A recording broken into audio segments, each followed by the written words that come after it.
Welcome to TechSoup Talks. My name is Cami Griffiths, and today's webinar is 10 social media tips and secrets. Our presenter is Heather Mansfield. And Heather, why don't you tell us a little bit about yourself and your webinar program? Sure. My name is Heather Mansfield. I have a small company called Diosa Communications, and I blog at Nonprofit Tech 2.0 and run various nonprofit org communities that total about 500,000 fans, followers, and friends. And today I'm going to be talking about the 10 most important tips I've learned from using these sites 40 to 50 hours a week for the last 4.5 years. Fantastic. Well, we're certainly happy to have you here and appreciate all the time that you've put into this presentation. I'd also like to thank Chris Peters and Stephanie Parker for helping out on the chat. We have a full house today, so we want to move through the webinar so we've got time at the end for Q&A. So why don't we just get started, Heather? All right, great. Thank you so much.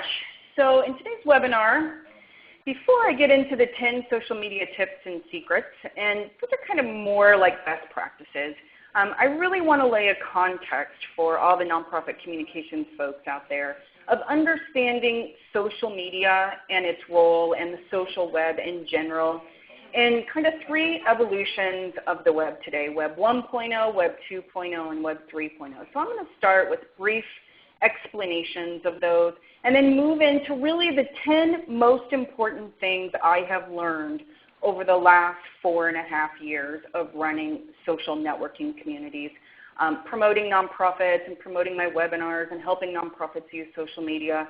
And you might be a little bit surprised by what they are. So we'll try to move through those pretty quickly and then leave about 15 minutes in the end for questions. Let's just go ahead and get started. Now this is the first time I've ever done a webinar where it's just slides, so you might have to have a little patience with me while I figure out the markup tools. And so let's see. I'm showing here, Cami, I'm on slide 7, but I don't see it in the presentation. So is there we go. All right. So first of all, Web 1.0, the static web. I like to define these as your website, your email newsletter, and your e-advocacy tools and Donate Now buttons. Let me experiment a little bit here with these markup tools. So you'll notice Donate Now button right there, email newsletter, the website, and then the Take Action tool. I am very honest with nonprofits about social media and all these fancy new bells and whistles and tools that are out there. Make sure you have your website, your email newsletter, and your Donate Now button in place, working well before you even think about branching out into Web 2.0, which is also known as the dynamic web, or AKA the social web, which I'm not really sure if there's a slide delay, but I'm seeing that. So just double click on the slide and we'll move forward. Okay, there we go. All right, so then getting into Web 2.0. Now this all started pretty much with the launch of Blogger in 2004. This is when things started getting really interesting. You didn't have control any longer. Like on your website, your email newsletter, you have complete control over that content. People aren't going to your website and posting comments and giving thumbs up and having all these discussions. So this era really changed everything. And believe it or not, it's been around since 2004. YouTube came out in 2005. MySpace and Facebook came out in 2005. So we're still fairly new, but well 5 or 6 years into this new era of the web. And for nonprofits, what this will be are your social networking tools. Right? And over here they got to follow us on Facebook, connect with us, and then they have a blog. I almost like to call blogging Web 1.5. Now, what's really important to understand is that all of these new fancy new tools, they're not meant to replace Web 1.0. Your website, your email newsletter, your email advocacy tools if you're doing any, your Donate Now button, those are still the most important tools in your online communications arsenal today. You actually use Facebook, hopefully, to drive traffic to your website, Twitter to build your email newsletter list, blogging to increase online donations through your Donate Now button, and send out your e-advocacy tools through these various social networking sites, have online conversations, but then empower your friends, your followers, and fans to share them throughout the web for you. Now, we're already into Web 3.0, and this actually isn't the correct technical term of Web 3.0. If you would talk to a tech person, they would say it's the semantic web. I'll tell you right now, I have no idea what that means. I cannot wrap my head around it, but it's the next big thing. But for the sake of simplicity, I like to define Web 3.0, kind of this next level of web communications, as the mobile web. And this captures everything from Web 1.0, your website, except putting it in a mobile format, your email newsletter, except maybe it'll be read on a mobile device or an iPad, text campaigns, smartphone apps, and Facebook, Twitter, all of these tools, accessing these tools on mobile devices. Now, if you look at this slide, this is actually my mobile website. It looks like it was designed in 1995. But if you go to the next slide and you shrink it, you actually see what that site would look like on a mobile device, in a mobile browser. When you click on any of those icons at the top, they don't go to the desktop version of my Twitter account. They go to the mobile version, m.twitter.com/nonprofit.org. So what's important to understand about this is that as you're building your communities on social networking sites, use them to build also your Web 1.0 campaigns, but understand that you're laying a foundation that's very important for the long-term sustainability of your organization, which is embracing and becoming an early adopter of the mobile web. With that context down, let's go ahead and jump into some of my secrets. And really, secrets is kind of an elaborate term for them. They really are the things that I can sum up after 4.5 years of doing this, where we're at today and what's most important. And I think a lot of nonprofits still tend to view kind of social media as this free tool set, right? We can have our intern do it, or maybe we'll hire somebody, but it'll be unpaid, this sort of thing. And we are kind of entering an era now where it's been around 5 or 6 years where we need to move it up a few notches to make it stand out for the rest. And one of the most important things that you can do right now is invest in a good avatar.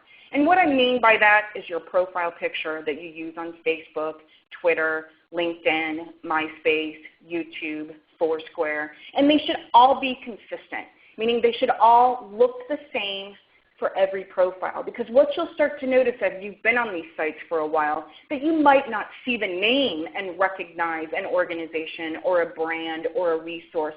You'll see their logo, AKA what I like to call their avatar. So it's really important at this point that you do some of the basics, like have a square avatar. A lot of logos are rectangular, and they don't look good on Facebook. The only place where you need a rectangular avatar these days is on LinkedIn. But if you use it on Twitter, if you use it on YouTube, MySpace, Facebook, it ends up getting cropped.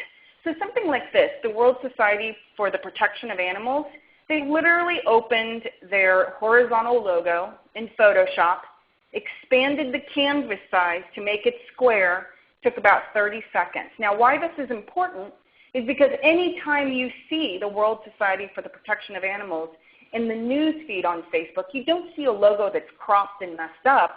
You see a perfectly square logo.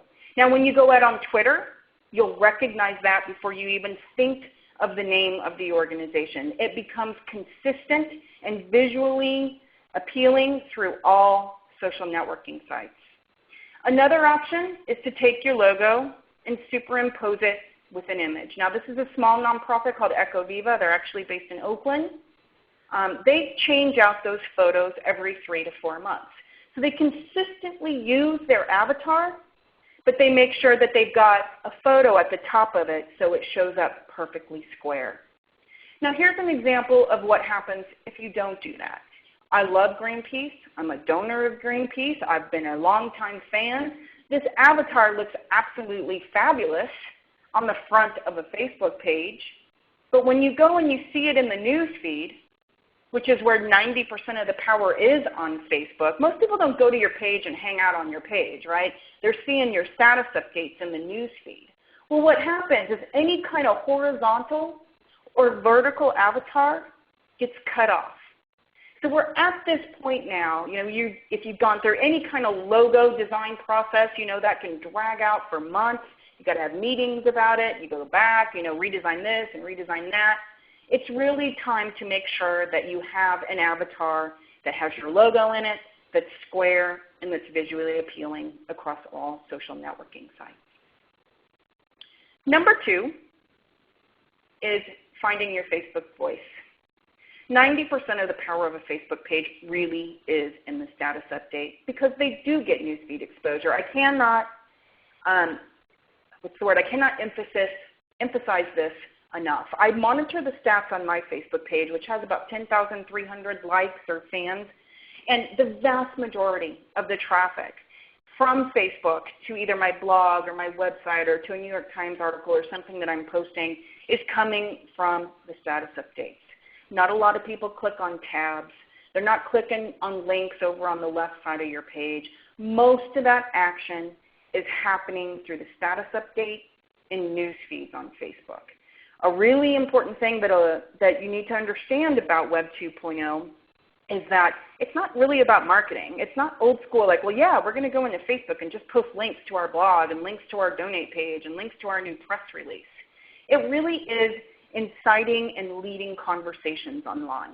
And one of the best indicators that you're doing a good job of that on Facebook is if you're getting thumbs up and comments on your status updates. I can tell you this, if you're not consistently getting at least, and it depends on your Facebook community size, right? Maybe you have 500 fans, maybe you have 100,000 fans. It'll vary based on fan size. But you should hopefully be getting at least a couple of comments a week and some thumbs up. If you're never getting any comments or thumbs up, then you still need to find your Facebook voice. The good news about Web 2.0 is it's a little bit more laid back, right? If you send out a misspelling or you do an email newsletter that's boring or if there's something wrong on your website, that's really bad in Web 1.0. But in Web 2.0, the online audience is a little bit more forgiving. So you can post things and maybe they don't get any comments or thumbs up. Well, okay, that's not going to work. Let me try something different. So this is the National Peace Corps Association, and they have a really good Facebook voice. Now on my end, it's a little small. I can't actually read what I've hyperlinked there or what I've bolded there in that status update. But notice in every status update, they put some kind of statement. They just don't post a link, like here's the photos, and have a look at the photos. But they always preface it with some kind of statement. It might have an I statement. It might have a we statement. It usually will have a little bit of personality to it, which classic marketing doesn't have a lot of personality. It's just like, here, read our press release. So one thing about Facebook is you want to make sure that every status update has some kind of statement attached to a link that you're going to post. Now in this case, they had an event, they posted some photos. That's really good community building. Notice it got 3 comments and it looks like 1 like. I can't see for sure. And then down below they do some more photos, and let's look at another case. They've got more thumbs up, more comments, and then when somebody actually posts the comment, they'll go back and reply. What I see a lot of nonprofits do is they'll just go into Facebook, post the link, and then maybe they'll get a couple of comments, but they don't actually go back and participate. And this really is what Facebook is about. You want to make sure that you're posting content that's interesting, and it's interesting by the kind of feedback and response that you get from your fans. If you're not getting any, then most likely your ROI is pretty minimal. Now, I love International Development Exchange. They're one of my favorite organizations. I used to work there. But notice the difference. They're doing marketing. They're sending out a link. It doesn't have any comments. It doesn't have any likes. And then the one status update talking about an event where they did post a preface statement, it got a couple of likes. Right? So it's really important to understand that most likely people are tuning out their status updates when it's just marketing. So you want to make sure on that second best practice that you find your Facebook voice. And that translates to Twitter, that translates to LinkedIn or MySpace or YouTube. Every community is unique. Every community has its own tone. Like a lot of people often sense Twitter with Facebook. That is a huge mistake because Facebook is one community with its own rules for etiquette and frequency of posting. Twitter is completely another one. So on this third point is being nice and replying and retweeting on Twitter. And I have to say being friendly and being nice is important across all social networking sites. And what I mean by that is that if somebody says something nice on your wall, make sure you reply back and say thanks. If somebody does something nice for your organization, make sure you acknowledge that on social networking sites. And that requires time. And I tell you, it does require a particular personality of someone that can go in, and take the time and actually want to engage people and participate and be friendly. And nowhere except on Twitter does this whole friendly thing play itself out more. And Twitter, the objective here is, for those of you that aren't using it, is to build followers, right? You want to have people that are reading your tweets, and one of the fastest way to get new followers is to retweet others. And I'll show you that in just a minute. And basically what that means is forwarding other people's tweets. It's an ironic thing on Twitter. The more you promote others, the more it'll come back at you and you'll get retweeted yourself. One thing I see a lot of nonprofits do, or less and less these days, but you want to make sure you don't go on Twitter, and just start, thank you, thank you, thank you, oh, this is great, blah, blah, blah. But you want to make sure that you're smart about what you're retweeting and the content that you're posting, and not being so friendly that you're posting thanks for the retweet, thanks for the retweet 20 times a day, because that's pretty boring. Now, I think the National Wildlife Federation, they were an early adopter of social media. They were on MySpace either in late 2005 or early 2006. And what's ironic is some of those early adopters, Oxfam, National Wildlife Federation, Humane Society, those that were on MySpace 5 years ago, they're the ones that have 250,000 fans today. They've been doing this sort of stuff for a long time now. And Danielle, who works at the National Wildlife Federation, she's probably one of the best. I can count on my hand 5 people that I automatically just think of as friendly community builders and understand this whole concept of, good karma on Twitter. You promote somebody else, they end up promoting you back. It comes right back at you. So I highlighted a tweet at the bottom, where she had retweeted someone else, and I actually can't see it, but the person that she retweeted is this person. And then she retweeted the National Wildlife Federation in return to her followers. So it's really important to understand on Twitter that you just don't go on there and do marketing. And this is probably why a lot of the small to medium-sized nonprofits, they hear like, yeah, we got to get on Twitter, so let's try it. And then they get on there and all they do is market, like, hey, we need a donation, or hey, sign up for our email newsletter, or hey, read our blog. That gets very boring very, very quickly. And Twitter takes time to find your voice. It took me a good 6 months inside of that community until I really realized what it was about. And that brings us to the 4th social media secret. Mix it up. Don't only tweet your own content. Send out content that your followers will either retweet or find interesting. Over time, and by using a few tools I'm going to show you here in just a minute, you will get a sense of what content your particular followers find interesting. And just like on Facebook, if you're not getting any comments or if you're not getting any thumbs up, that's the #1 indicator that you're not sending out the kind of content that folks want. On Twitter, if you're not getting retweeted or you're not getting mentioned, then most likely you haven't found your voice, and as a result, your ROI, your return of investment from Twitter is going to be pretty minimal as well. So for example, let's look at my nonprofit account.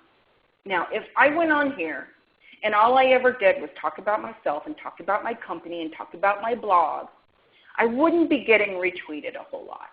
I mix up my content.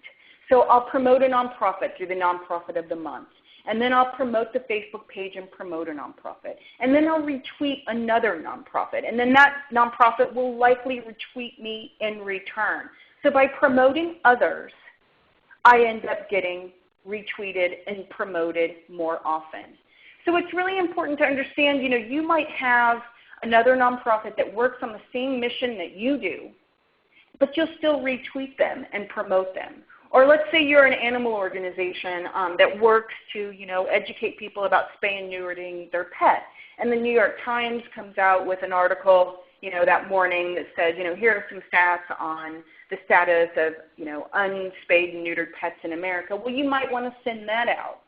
Most nonprofits, when they first get on Twitter, they do only marketing, right? And so it takes a while to understand on Twitter, it's not just about that. It really is about promoting others, mentioning, having conversations, retweeting. Now, I train a lot of Catholic sisters. I'm a big fan of Catholic sisters. And one way that I always explain this to them is retweet to others as you would have them retweet unto you. And it really is so true. The more you retweet other people, the more you get retweeted. And if you get retweeted more often, then the more your name gets out there on Twitter. And over time, the more followers you will have. I do have to say a lot of large organizations like the Humane Society or Amnesty International or the National Wildlife Federation, now in many cases their brand can carry them. They can go on Facebook or they can go on Twitter and get 40,000 followers in a year. The reality is most small to medium-sized nonprofits, they're going to have to build their communities on Facebook slowly. 1,000 fans 1 year. Maybe they've got 3,000 by the end of the second year. So you can't expect miracles. But if you find your Facebook voice, if you find your Twitter voice, over time, your communities will grow. All the while, you want to make sure, for every 10 tweets you're sending out, you put in one that's like, hey, by the way, urgent, we really need $20. Or, hey, sign up for our email newsletter. Or, hey, check out our blog. You want to do marketing, of course, but you have to do it strategically. So I would say out of every, 5 tweets on Twitter, have 4 of them be about your programs, your missions, or content related to your work area. And then 1, the blatant, like, hey, we need a donation, or hey, sign up for our email newsletter, or hey, visit our new blog post. Now, retweeting, it really is quite fascinating. Sociologists are having a field day with studying Twitter because it really, for the first time, kind of takes massive human behaviors and impulses and things that we see. It's so subtle. And then people can actually study what we're doing on Twitter scientifically. And so you'll see some of the most retweetable words are please retweet. Notice the please part. That's what I said about being friendly. You would be surprised how much being friendly will carry you in social media. Top 10 reasons, how to, new blog post, free webinar, new media release, new blog post. Check it out. Please retweet us, Twitter, you, this sort of thing. The least retweetable words are kind of the cliche about Twitter, which people who don't use it regularly, we see the commercials where, the dad's tweeting on the back porch with the son, and the son's sitting right next to him, and he's tweeting, yeah, I'm sitting on the porch.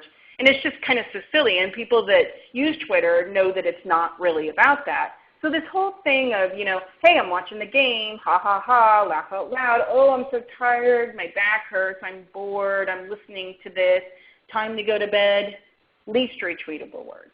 People that are on Twitter have high voracious appetites for news consumption. They tend to be college educated, they tend to be a little bit older, they tend to be professional. So it's a more advanced group of the internet online commons, and they most often tend to be looking for news. So kind of some of the more boring, tedious stuff, it doesn't work as well.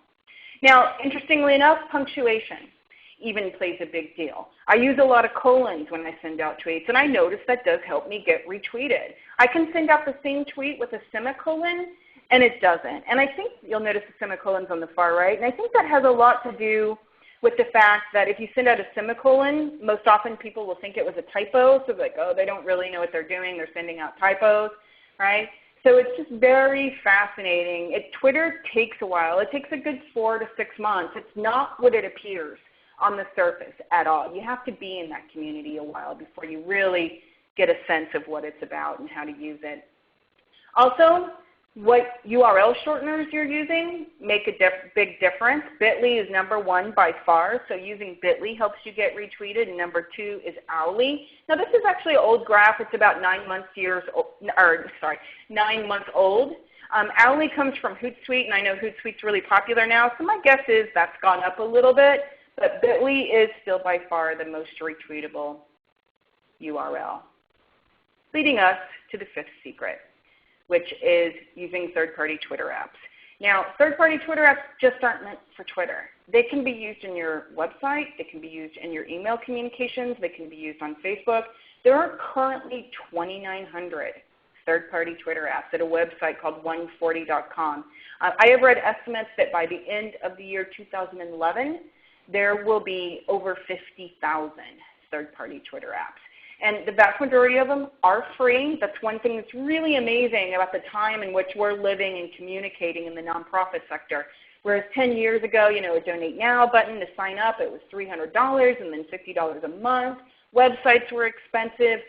So many of these tools are now free and available. So here's Bitly. Bitly is, of course, a URL shortener, but it's much more than that. And you have to create an account. Make sure you log in when you use Bitly. And what it'll do is it'll basically take a really long URL, meaning a long website address, and shrink it down to about 15 characters. Now on Twitter, you're only allowed to send out tweets that are 140 characters, so shrinking URLs is really important so it doesn't take up a lot of the space of your tweet. But more importantly, using the Bitly version where you sign in to create an account, it allows you to track how many people are clicking on what you're sending out on Twitter. And I tell you, when I started using Bitly, it was a real wake-up call for me because here I was sending out stuff, and I was like, oh yeah, my followers will find that interesting. And once I created the Bitly account and started actually monitoring to see what people were clicking on, I found out it was completely different than what I thought. So a lot of nonprofits are tweeting blindly, meaning they don't really know who's clicking on what and what the results are. One thing that's great about Bitly is for each link, it'll then track how many people clicked it directly from your Twitter account, how many people retweeted it, how many people shared it on Facebook, how many people commented on it Facebook. And this whole screenshot doesn't show everything, but then it also shows all the people that retweeted it below. It'll show you from what countries, if it was translated into different languages. So Bitly should just become a part of your regular Twitter experience to make you a better Twitterer, right? You might be sending out stuff thinking, hey, this stuff's doing great, and then you might discover that no one's actually clicking on it, or you'll send out something thinking, maybe this will work, and then it'll end up getting retweeted and tweeted like 1,000 times, and you'll be like, wow, I had no idea. So using Bitly helps you find your Twitter voice. Twitpoll is another one. In general, I have found that people really like polls. It's just kind of a funny thing, answer this question. And so this is one that I sent out. All of these tools are free. You just go to twitpoll.com and you actually log in with your Twitter ID, right? You don't have to create a new account or anything like that. So how many times a day on average does your nonprofit get retweeted? I was really shocked by the results. I can't see it. It's too small on my end in this particular view, but it was something like 70% were retweeted 3 times or less a week. And then another 11% didn't even know what that meant. Like they had no idea where to find out.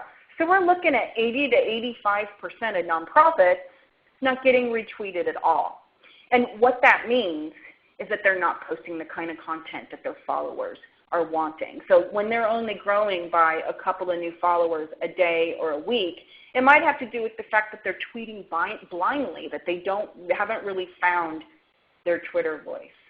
Another fun Twitter tool, third-party app, is something called Bubble Tweet. This is the Chronicle of Philanthropy. They were announcing a contest, and it'll basically allow you to film using your camera on your computer, a little 30-second, 45-second clip, and then you can put it on the home page of your Twitter account. You might want to use this on a special campaign day, or maybe you're an organization that works with refugees and you want to do something from your executive director on World Refugee Day. But of course, use it sparingly, right? We all know how annoying it is now to go to a website and it's playing music or videos start talking at you. So it's the same thing here. You want to use this sort of thing sparingly, where people go to your Twitter account and a video pops up in a little bubble. But every once in a while it's a new twist and it's a fun way to use Twitter. And we're only covering 4 of the current 2,900 third-party Twitter apps. Another one's TwoGov for any of you organizations out there that do advocacy work. This one's really interesting. You can sign up and then you send out a tweet and you use a hashtag, and when people use that hashtag or mention 2Gov in their tweet, it automatically compiles everyone. And then if they've entered their location on their Twitter account, when you log in and you enter your city and state, once a month, this organization or this group will then send the senators and all the congresspeople and the president, everyone on Capitol Hill, how many people sent out tweets supporting such legislation or against such legislation. So if you're an advocacy organization, that's very much kind of a little bit of advocacy 3.0 right there, the basis of it being born, so you definitely want to check that one out. Now, a sixth tip, and I'm going to go through these last 4 pretty quickly to make sure we have time for questions. And this might seem a little cheesy, but it's so true, is use inspirational quotes and powerful stats everywhere on social media. It is guaranteed. I guarantee you, you will get retweeted, you will get thumbs up, you will get comments, right? I mean, a lot of us maybe, we don't want to promote or don't want to do quotes because it's like, oh, that seems so cheesy. I've heard that Margaret Mead quote 1,000 times. But people eat it up on the online comments. They love it. Anytime I post this one by Alice Walker, Activism is my rent for living on this planet, that'll get retweeted a minimum of 50 times. So that means 50 people on Twitter are sending out my Twitter ID to anywhere from 1,000 to 100,000 people. Quotes work. Stats also work.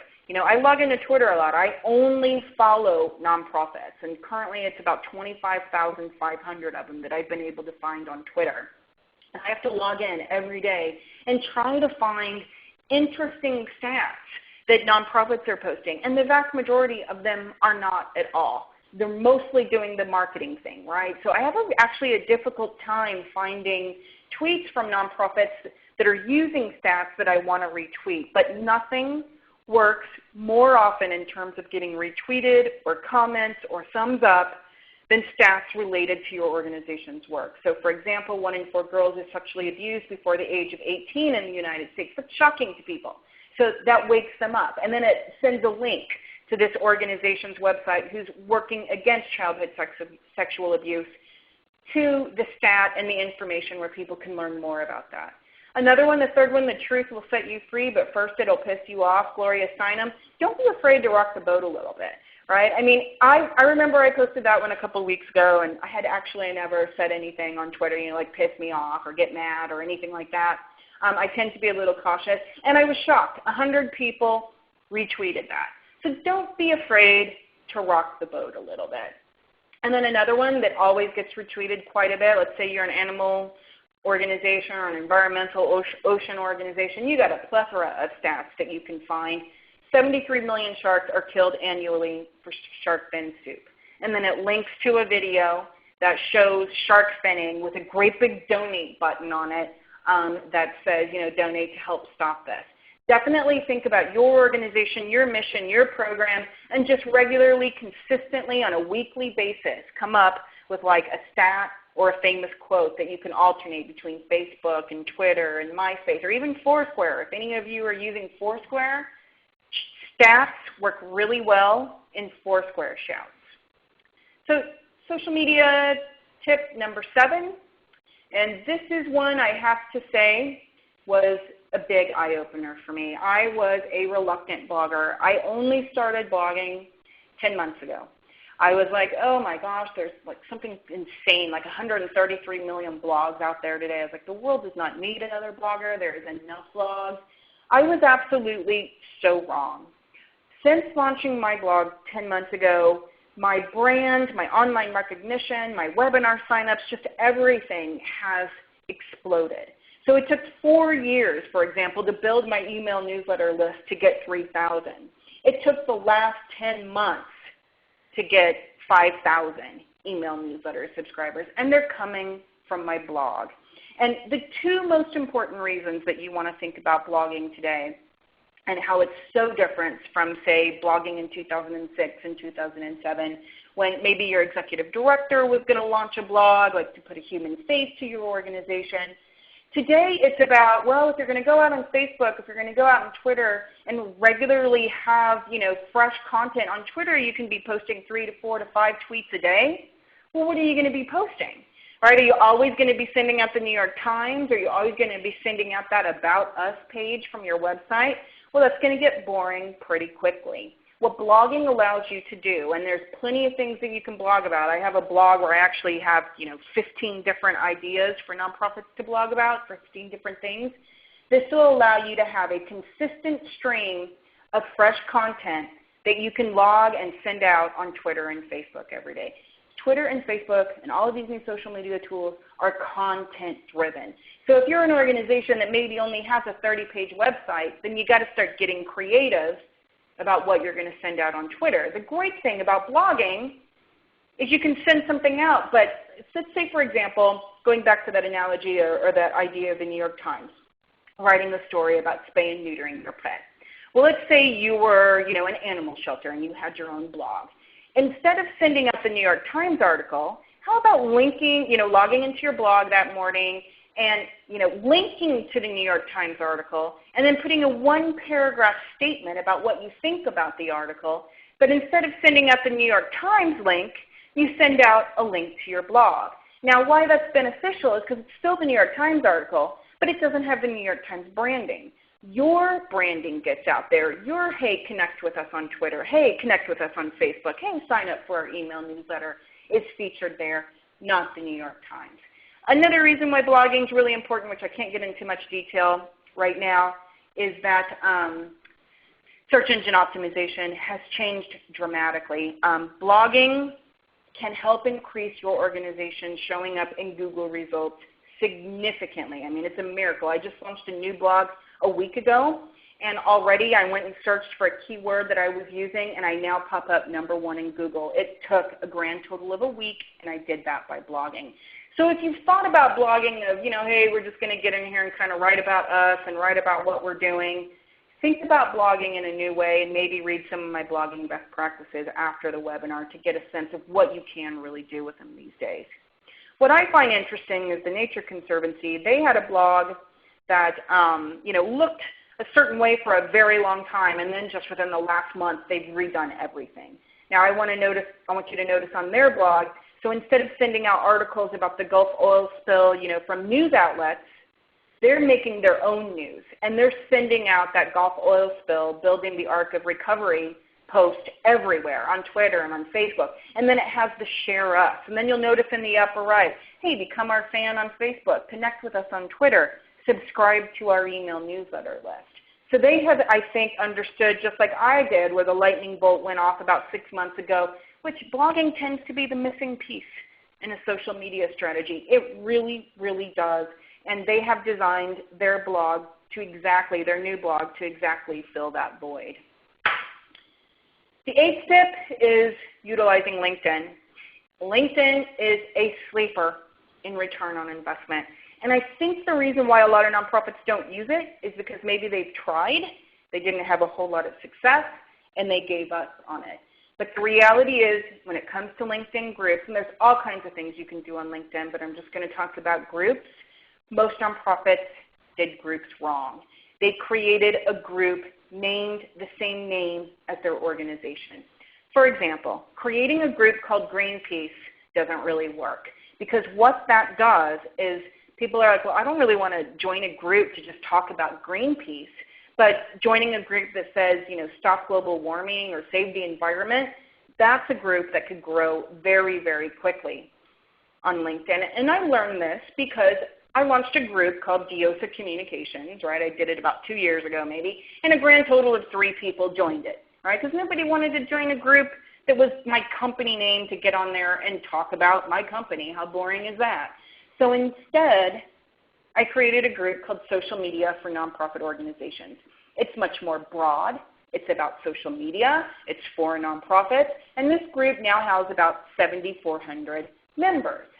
When you can create a group, and it took about 1.5 years to get there, to get these 7,400, and what I have noticed in social media in general is 5,000 is the magic number.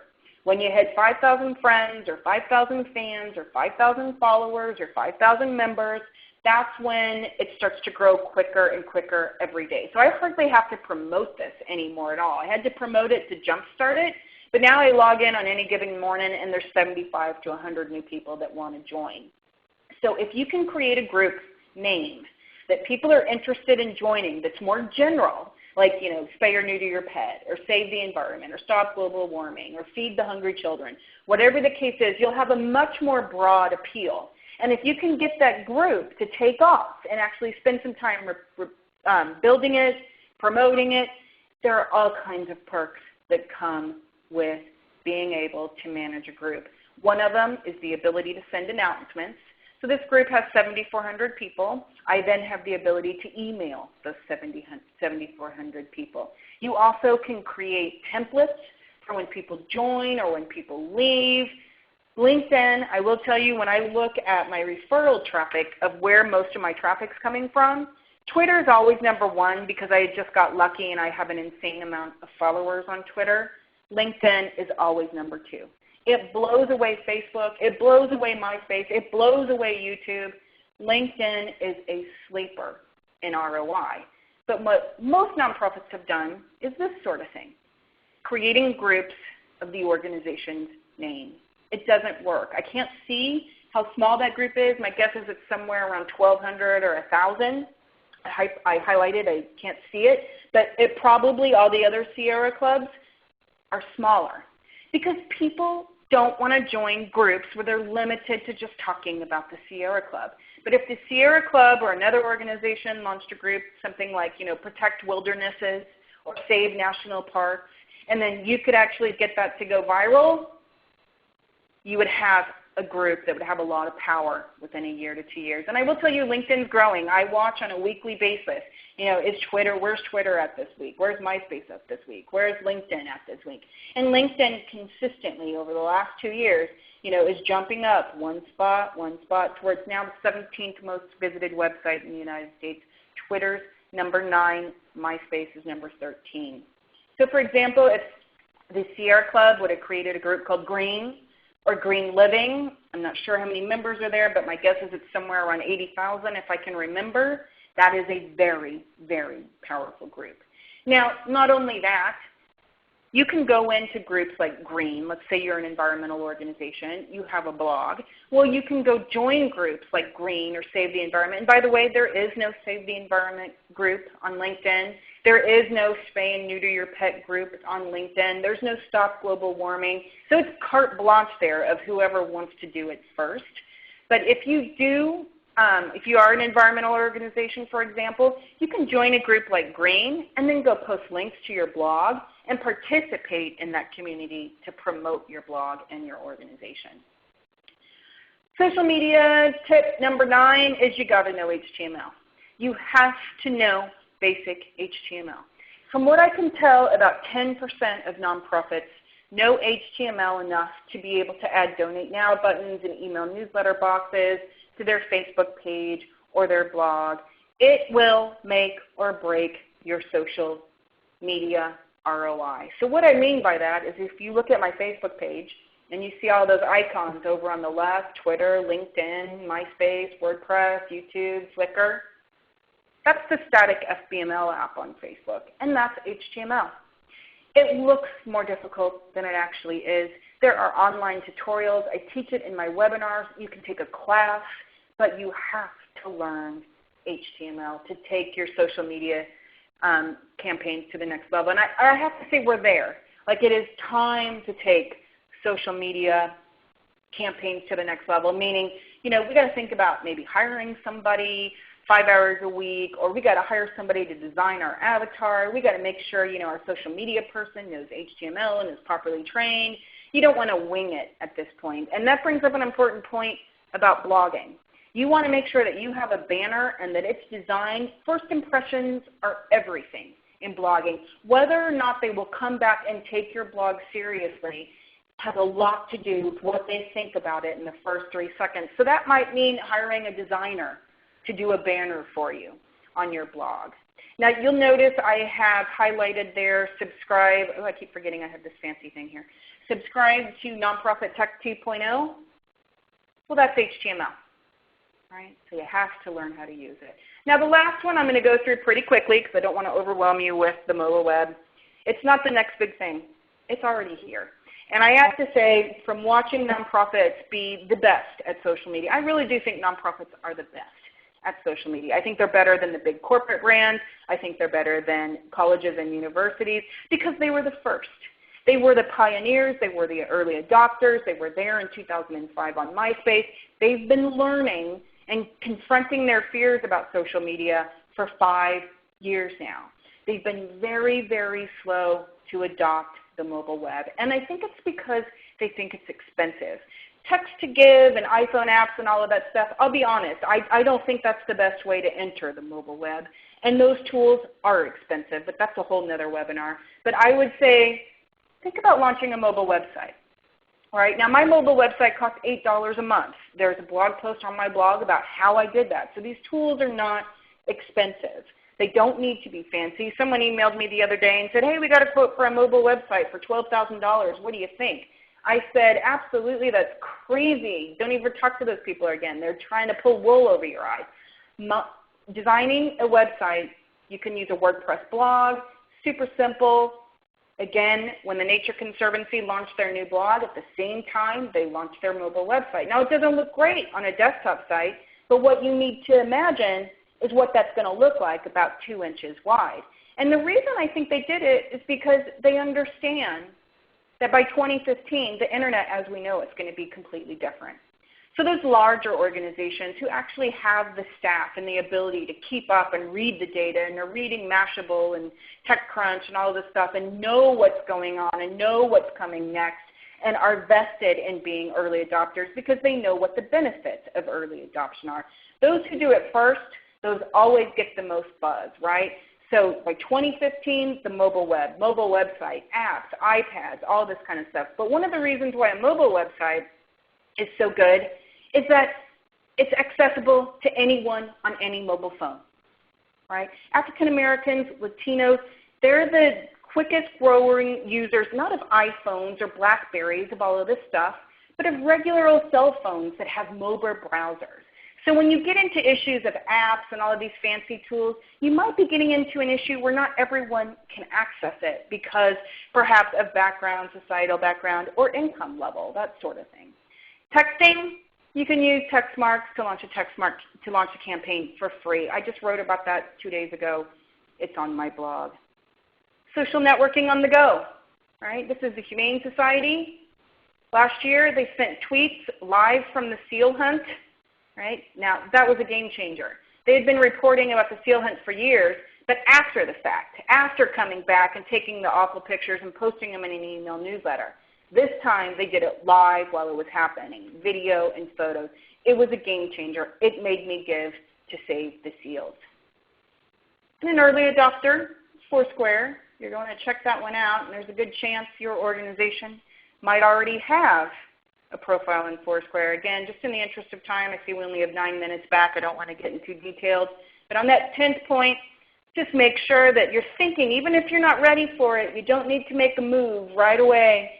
But Facebook Mobile is now growing faster than Facebook Desktop. YouTube just launched their new mobile site yesterday, and the tools are affordable. The web is fundamentally changing once again right now from Web 2.0 to Web 3.0. So how about some questions?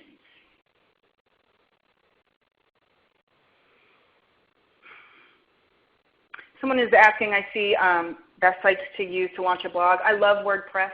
Love, love, love WordPress. Cannot recommend it more than anything. I also use it as the content management system for my mobile website.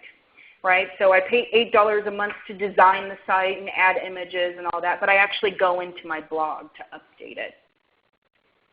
$8 a month for the mobile website. Texting using Textmarks is free. So for a grand total of about $100 a year, you can launch a mobile website and a text messaging campaign. I come from a background of pulling off miracles on about 20 cents, right? I've worked with small nonprofits.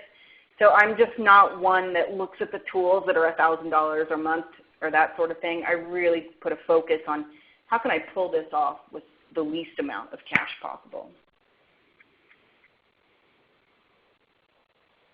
Let's see, boy, lots of questions.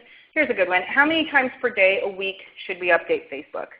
I tell you what I've learned about Facebook, and it took me a while. It actually took me longer to find my Facebook voice than my Twitter voice, and sometimes I still think I don't have it. That is a hard community. What I have found on Facebook is less is more. You can get away with 2 status updates a day, but if I were you, I would do 1 in the morning and 1 in the afternoon. What I have found works best for me is actually 3 to 4 a week. So on Monday afternoon, I might do 1, and then on Wednesday morning, I might do another one, and then maybe Thursday afternoon. And then on Saturday morning, when people, are a little bit more relaxed and they're not rushed and they're waking up and they're having a cup of coffee, a Saturday morning is actually a really good time to send out a status update on Facebook. I think if you send out too many, particularly if they're not good, your status updates have to be good on Facebook. Whereas on Twitter, you can send out 6 or 7 a day as long as you spread them out throughout the day, and maybe 3 of them are really boring. People will forgive you of that, or they won't see it. But on Facebook, you got to make sure you got top-notch status updates. So if you're going to be posting, more than 1 or 2 a day, make sure that it's good content. And again, I think the big brands, the nationally and internationally well-known nonprofits, have a completely different experience in social media than the smaller to medium-sized. Humane Society, everybody loves the Humane Society, or at least most people do. They want to hear about happy stories of kittens and puppies. So I can see the Humane Society in my newsfeed 4 times a day and not really get too annoyed, even though sometimes it is too much clutter. But I won't unfriend them, or I won't unfan them, or I won't hide them. But if it's a smaller nonprofit and it's just kind of marketing stuff and it's us, us, read us, we're so great, blah, blah, blah, I will definitely, unlike pretty quickly. So when it comes to Facebook, I go on the side of caution, 3 to 5 a week, spread out. Let's see. Community, that's a tough one. Someone is saying our nonprofit name doesn't define itself. We're a conflict resolution organization, but our name is Community Conferencing Center. That's a whole bigger question because absolutely you're right. Your name does not represent what you do. So maybe you want to start something, with terms, maybe you want to start a campaign with conflict resolution in it, and then, as a byproduct, a project of, the Community Conferencing Center.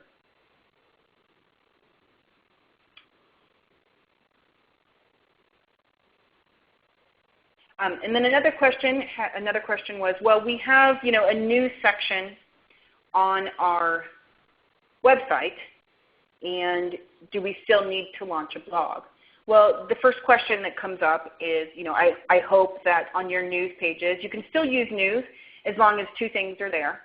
1, connect with us on Facebook, follow us on Twitter, you've got icons to all your social networking profiles. Because I tell you, I have them on my website. Nobody clicks there.